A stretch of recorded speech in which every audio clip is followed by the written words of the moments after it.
Hey, I've gotten this question several times in the last few minutes, so I think it's important that I address it. Can you choose no IVs unless absolutely medically necessary? You can choose whatever you want. I'm going to tell you some situations in which you need an IV.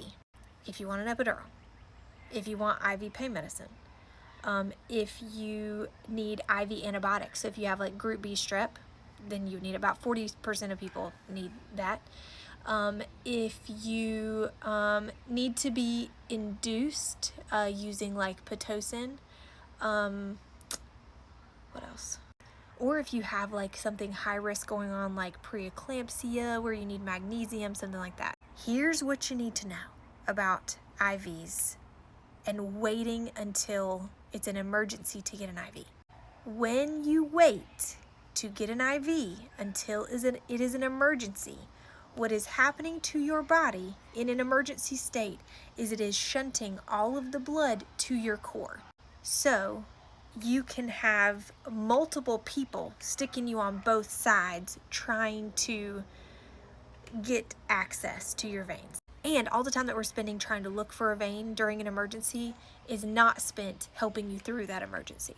My preference, both as someone who has labored and also as a nurse, is to be able to do an IV during a controlled, stable, happy moment. And you can just get the IV site, just the port. You don't have to have it hooked up to anything. It can just stay there. But it can actually be more traumatic to you to wait until it is like medically necessary, because in that moment you may be getting stuck multiple times by multiple people.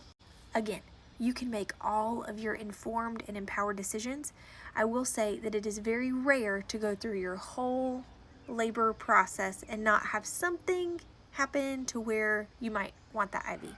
One thing that they're gonna want to do as soon as you get there is get your blood work, and you can have somebody start the IV and get your blood work with one poke rather than getting blood work and then waiting and then seeing if you need one, because then it'll be 2 pokes minimum.